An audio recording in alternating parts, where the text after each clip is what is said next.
আরে আরে, এমন ঝড় হতে থাকলে তো আমার ঘর এক্ষুনি ভেঙে পড়বে।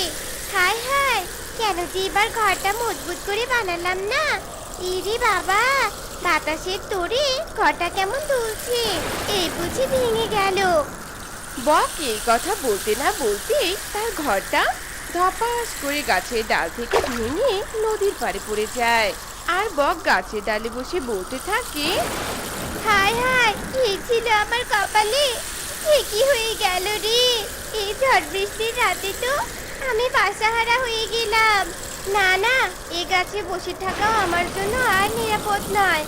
যাই খুঁজে দেখি থাকার জন্য কোনো আশ্রয় পাই কিনা। আরে আরে, নিচে একটা তরমুজ বাড়ি দেখতে পাচ্ছি। তরমুজ বাড়িটা তো বেশ বড় সড়ো। যাই নিচে নেমে দেখি তরমুজ বাড়িটা থাকার উপযোগী কিনা। বাড়িতে কেউ আছে? এই তরমুজ বাড়িতে কেউ আছে নাকি? আমাকে একটু আশ্রয় দাও না। কি হলো, কেউ কথা বলছো না কেন? কেউ কি নেই এই তরমুজ বাড়িতে? কি কেউ তো নেই এই তরমুজ ঘরের ভেতরে। বাবা, আমার কপালটা আজ এত ভালো, একটা ঘর ভেঙে যেতে না যেতে নতুন একটা তরমুজ ঘর পেয়ে গেলাম। আজ এই তরমুজ ঘরটা আমার, এই ঘরে আমি থাকবো। কেউ যদি আমার কাছ থেকে তরমুজ ঘরটা কেড়ে দিতে আসে তবে কিছুতেই আমি তাকে দিব না। এ কথা বলে বক সেই বৃষ্টির রাতটা আরাম করে তরমুজ ঘরের ভেতরে কাটিয়ে দেয়। আর পরের দিন সকালবেলা, আরে আরে, কে তুমি? আমার ঘরে এমন নাক ডেকে ঘুমাচ্ছ? ওঠো ওঠো, তোমার বাসা কোথায়? আমার ঘর থেকে চলে যাও বলছি। তুই দেখছিস না আমি কে? চোখে কম দেখিস নাকি রে? আমি হলাম বক, আর আমাকে এই বাড়ি থেকে চলে যাওয়ার কথা বলার তুই কে? হ্যাঁ, এটা আমার বাড়ি, তুই চলে যা আমার বাড়ি থেকে। তোমার বাড়ি মানে? মাথাটা কি পাগল হয়ে গেছে নাকি? কালকে এই তরমুজ ঘর ছেড়ে আমি মামা বাড়িতে গিয়েছিলাম, আর আজ এই সুযোগে তুমি আমার ঘর দখল করে নিয়েছো। চোর কোথাকার! কি, আমার বাড়িতে দাঁড়িয়ে আমাকে চোর বলছিস? তোর সাহস তো কম না। এই যে আমার এই বড় ঠোঁট দেখছিস না, এই ঠোঁট তোর চোখে ঢুকিয়ে দিব, আর তোর চোখ সারা জীবনের জন্য অন্ধ করে দিব, বুঝেছিস? বক যখন টুনির ওপর এমন চিৎকার চেঁচামেচি করছিল, ঠিক তখনই তরমুজ ঘরের পাশ দিয়ে মিষ্টি দিয়ে যাচ্ছিল। তরমুজ ঘরের ভেতরে এত চিৎকার চেঁচামেচি শুনে মিষ্টি দিয়ে তরমুজ ঘরের ভেতরে ঢোকে আর বলতে থাকে, কি হয়েছে রে টুনি, তোর ঘরে এত চিৎকার চেঁচামেচি কেন? আরে বক কোথা থেকে আসলো তোর ঘরে?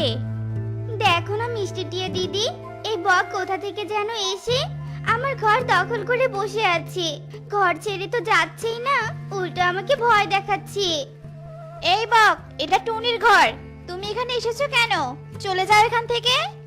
তুই আবার কোথাকার কে রে? টুনির নামে সাফাই গাইছিস? দুজনকে আবারও বলছি এখান থেকে চলে যা, নয়তো প্রাণে বাঁচতে পারবি না। মাছের শরীর থেকে যেমন খুবলে খুবলে আমি মাংস তুলে নেই, তোদের শরীর থেকেও কিন্তু মাংস তুলে নিব। বকের এমন কথা শুনে মিষ্টিটিও ভয় পেয়ে যায় আর টুনিকে বলে, শোন টুনি, বকের এই লম্বা ঠোঁটের সাথে আমরা পারবো না। তুই তোর এই তরমুজ ঘর ছেড়ে দে আর চল আমার বাড়িতে চল। আজ থেকে তুই আমার বাড়িতেই থাকবি। আমি যেমন তোর প্রতিবেশী, বিপদের সময় তেমন বন্ধুও বটে। মিষ্টিটির এমন কথা শুনে টুনি হার মেনে নেয় আর তার তরমুজ ঘর ছেড়ে মিষ্টিটির বাড়িতে চলে যায়। টুনি চলে যাওয়াতে বক খুশি হয়ে বলে, বাবা, বিপদটা অবশেষে বিদায় হলো। এই বাড়ি আজ থেকে সম্পূর্ণটাই আমার। কি যে মজা লাগছে। যাই আর আমি শুয়ে পড়ি এবার। এরপর বক টুনির বিছানায় আবারও শুয়ে পড়ে। এভাবে তরমুজ ঘরে বকের দিন অনেক শান্তিতেই কাটতে থাকে।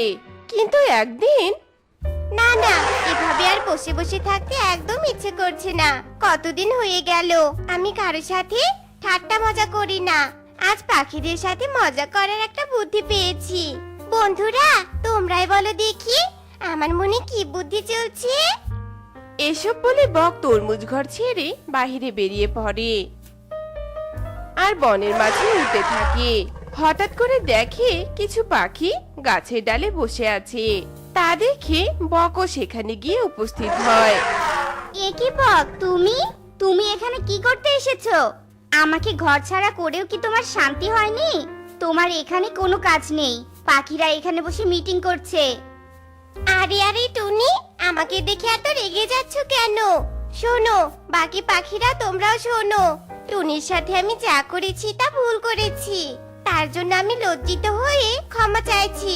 আর শোনো, তোমাদের সকলের আমার বাড়িতে আজ সন্ধ্যায় নিমন্ত্রণ রইলো, আসবে কিন্তু তোমরা। এ কথা বলে বক সেখান থেকে চলে যায়। আর বকের এমন মন ভুলানো কথা শুনে কবুতর বলতে থাকে, টুনি, বক বুঝি তার ভুল বুঝতে পেরেছে রে। আমাদের সকলের উচিত তার নিমন্ত্রণ গ্রহণ করা। আমারও তো তাই মনে হচ্ছে। ঠিক আছে, আমিও তবে সব শত্রুতা ভুলে গিয়ে বগের নিমন্ত্রণ গ্রহণ করলাম। আমরা সবাই আজ নিমন্ত্রণ খেতে যাব। এভাবেই সেই দিনটি কেটে যায়। আর বনের মধ্যে সন্ধ্যা নামার সাথে সাথে সব পাখিরা মিলে বকের বাড়িতে নিমন্ত্রণ খেতে যায়। আরে আরে, তোমরা সকলেই এসে গেছো দেখছি। বসো বসো, আমি এক্ষুনি তোমাদের জন্য খাবার নিয়ে আসছি। এ কথা বলে বক অনেক বড় বড় কলসিতে খাবার নিয়ে আসে। আর সব পাখিদের সামনে সেই কলসিগুলো দেয়। কলসিতে খাবার দেওয়া দেখে সব পাখিরা মুখ চাওয়াচাওয়ি করতে থাকে। বক, আমরা তো ছোট পাখি, আমরা কলসিতে করে কি করে খাবার খাবো? তুমি আমাদের থালাতে করে খাবার দাও। ও, আমি তো ভুলে গিয়েছিলাম, তোমরা বনের ছোট ছোট পাখি, যারা কলসিতে আবার খেতে পারে না। তোমাদের এত ছোট ছোট ঠোঁট দেখে আমার অনেক হাসি পাচ্ছে জানো। বড় জিনিস থেকে কিছুই খেতে পারো না। এই দেখো আমি কিভাবে কলসি থেকে খাবার খাই। এ কথা বলে বক কলসিতে ঠোঁট ঢুকিয়ে সবার খাবার খেয়ে নেয়। তোমাদের খাবার তো আমি খেয়ে নিলাম, হয়ে গেল আমার বাড়িতে তোমাদের নিমন্ত্রণ পালন। যাও এবার যাও, তোমরা তোমাদের বাড়ি ফিরে যাও, অনেক হয়েছে।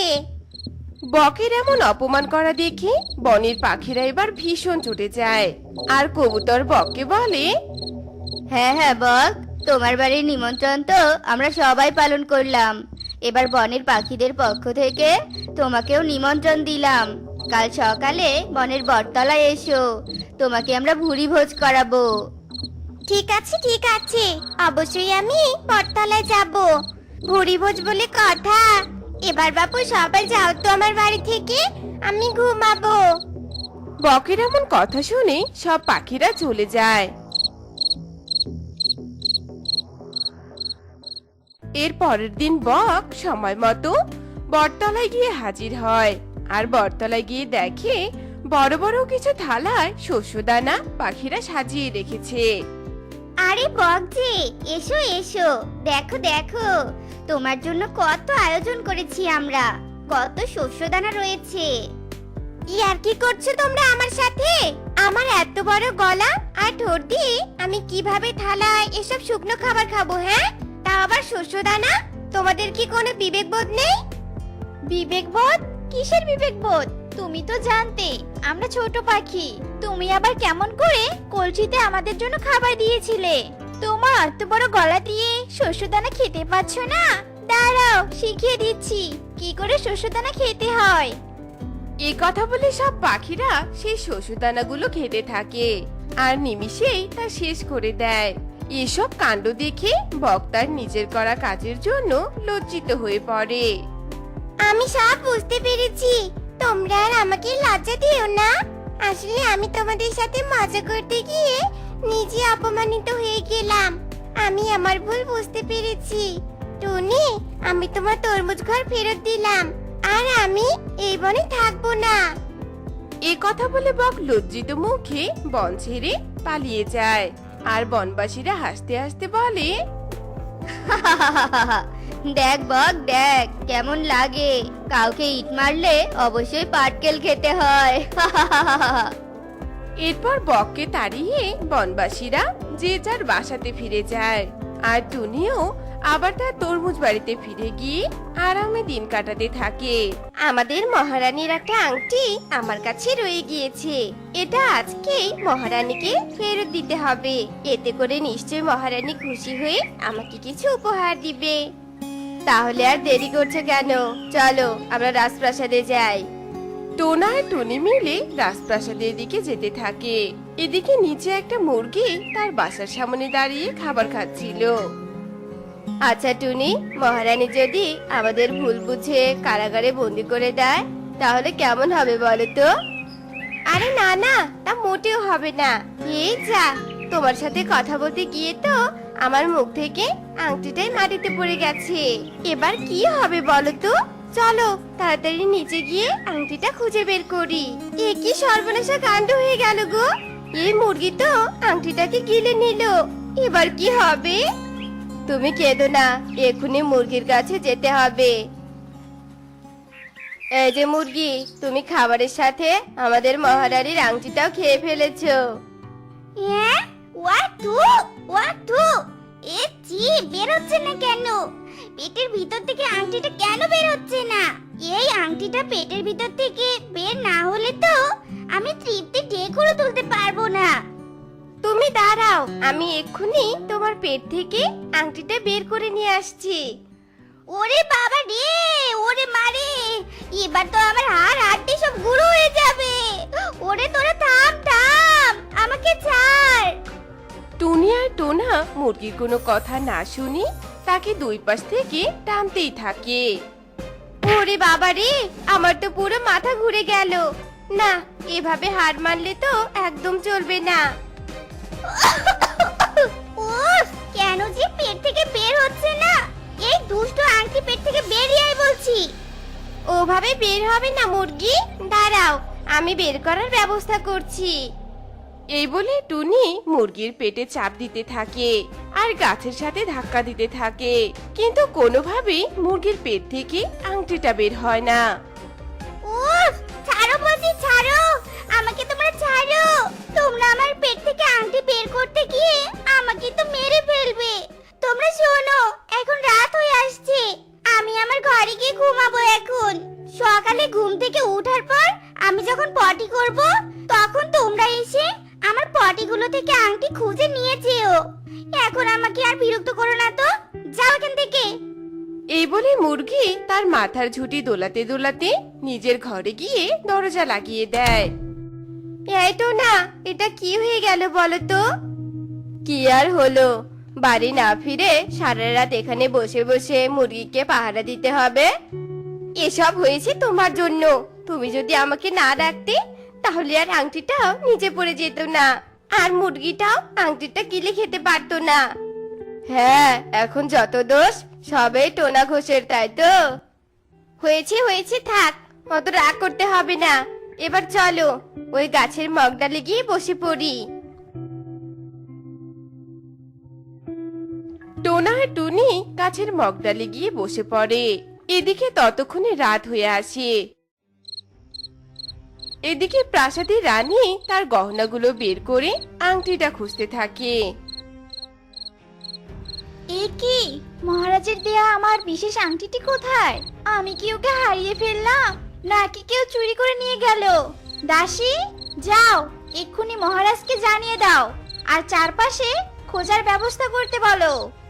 এরপর দাসী গিয়ে মহারাজকে সব ঘটনা খুলে বলে। সব শুনে রাজা ভীষণ রেগে যায় আর প্রহরী পাঠিয়ে দেয় আংটি খোঁজার জন্য। এদিকে দেখতে দেখতে সকাল হয়।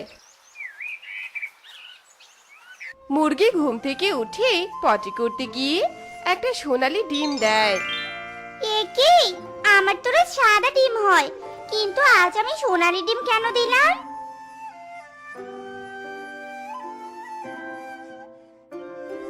মহারানীর আংটিটা হয়তো তোমার পেটে গিয়ে গলে গিয়েছে, তার কারণে তোমার সোনার ডিম হয়েছে। ওই ডিমটা তুমি আমাদের দিয়ে দাও মুরগি। আমি এত কষ্ট করে ডিম পেড়েছি কি তোমাদের জন্য নাকি? হ্যাঁ, এটার ভিতর থেকে আমার ফুটফুটে সুন্দর ছানা বের হবে, আর আমি সেই ছানার নাম রাখবো সোনালী। ঠিক আছে, তুমি না হয় তোমার ছানাটাকে নিও আর খোলসটা আমাদের দিয়ে দিও। আমরা সেই খোলস নিয়ে মহারানীর আংটি বানিয়ে দিব, বুঝেছো? সেসব পরে হবে। আমি এখন বাইরে খাবার আহরণ করতে যাব। ততক্ষণ তোমরা এই ডিমটাকে পাহারা দাও। মুরগি ডিমটাকে টুনির হাতে দিয়ে খাবারের খোঁজে চলে যায়। এদিকে তখনই রাজার প্রহরী রানীর আংটি খুঁজতে আসে। এই, ওই তো মুরগির ঘর। চল, ওই ঘরে ভালো করে খোঁজা যাক। ওখানে যদি আংটিটি পাওয়া যায় বা আংটি চোরকে পাওয়া যায়, চল তাড়াতাড়ি। প্রহরীদের এইসব কথা টোনা আর টুনি শুনে ফেলে, আর তারা নিজেদের প্রাণের ভয়ে জানালা দিয়ে পালিয়ে যেতে থাকে।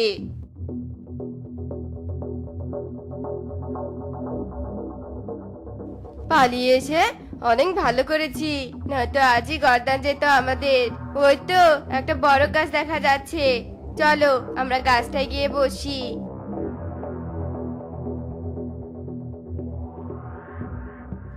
ওগো, আমরা তো মুরগির ডিমটা নিয়ে পালিয়ে এসেছি, এবার মুরগি তো আমাদের ভুল বুঝবে।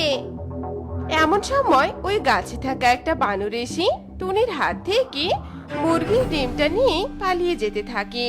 টোনা টুনিও সে বানরের পিছু নেয়। বানর সোনা, তুই থাম বলছি, দয়া করে তুই আর আমাদের বিপদে ফেলিস না। ওরে বানর, তুই যাই খেতে চাস না কেন, আমরা তোকে তাই খেতে দিব, তবুও তুই ডিমটা ফিরিয়ে দে। বানর তাদের কোনো কথা না শুনে সামনের দিকে যেতেই থাকে। টোনা আর টুনিও বানরের পিছু পিছু যেতে থাকে। এরপর হঠাৎ একটা পেয়ারা গাছে বানর এসে দাঁড়িয়ে পড়ে, আর টোনা আর টুনিও এসে দাঁড়ায়। বানর, বানরে, আমাদের ডিমটা এবার ফিরিয়ে দে। এই নাও তোমাদের ডিম, আর সামনের দিকে তাকাও। এ কি, এখানে সব পাখিদের পেয়ারা ঘর কেন? আর সব পাখিরা এত রোগাশোগা কেন? এটা হচ্ছে পেয়ারা রাজ্য, আর এই সব পাখিরা পেয়ারা ঘরে বাস করে। এরা এখানে বাস করলেও এদের আহারের তেমন কোনো সুযোগ সুবিধা নেই, তাই সব পাখিরা এমন রোগা পাতলা। আচ্ছা বানর, তুমি আমাদের এখানে কেন নিয়ে এলে? তোমাদের জঙ্গলের সাথে আমরা মিত্রতা করতে চাই, কিন্তু তোমাদের রাজা তা চায় না, আর কোনো পাখিও আমাদের দেখতে আসে না। তাই তোমাদের নিয়ে এলাম, তোমরা যাতে এদেরকে দেখে রাজার কাছে সুপারিশ করো। ঠিক আছে, আমরা আজকে রাজার কাছে গিয়ে সুপারিশ করব। এবার আমরা আসি, আমরা যে অন্যের আমানত নিয়ে এখানে চলে এসেছি। আচ্ছা ঠিক আছে, এসো তোমরা। এরপর টোনা আর টুনি ডিমটা নিয়ে পেয়ারা রাজ্য থেকে উড়ে উড়ে মুরগির বাড়িতে আসে। এই, তোমরা আমার ডিমটাকে নিয়ে কোথায় চলে গিয়েছিলে? হ্যাঁ, কই, কোথাও না তো। আর এই নাও তোমার ডিম মুরগি। আমার লক্ষ্মী ডিম। মাম্মাকে ছেড়ে কেউ কখনো কোথাও যায় নাকি? হ্যাঁ, এ কি, রানীর আংটি তো অক্ষতই আছে, গলে তো যায়নি। তাহলে তোমার পেট থেকে সোনালি ডিম কি করে বেরিয়ে এলো? আসলে আমার ডিম ভালো রাখার জন্য আমি রোজ রাতে 1 গ্লাস দুধের সাথে 1 চামচ হলুদ মিশিয়ে খাই। কাল রাতে হলুদের পরিমাণটা একটু বেশি হয়ে গিয়েছিল, তো তার কারণে এমন সোনালি ডিম দিয়েছি। এই সামান্য ডিম নিয়ে এত দূর ঘুরে এলাম, তবে ঘুরে এসে ভালোই হলো, অন্যের তো উপকার করতে পারবো। টোনা, চলো এবার আংটিটা নিয়ে প্রাসাদে ফিরে যাই আর সুপারিশ করি। আর এরপর থেকে আমি এমন গয়নার প্রতি আর কখনোই লোভ করব না। টুনির কথা শুনে টোনা আর মুরগি হেসে ফেলে। এ কারণেই বলা হয়, কখনো অন্যের ধন সম্পদের প্রতি লোভ দিতে নেই, তাহলে নিজের জীবনটাই বরবাদ হয়ে যায়। তো বন্ধুরা, আমাদের এই গল্পটি তোমাদের কাছে কেমন লেগেছে তা কমেন্টে জানাতে ভুলো না কিন্তু।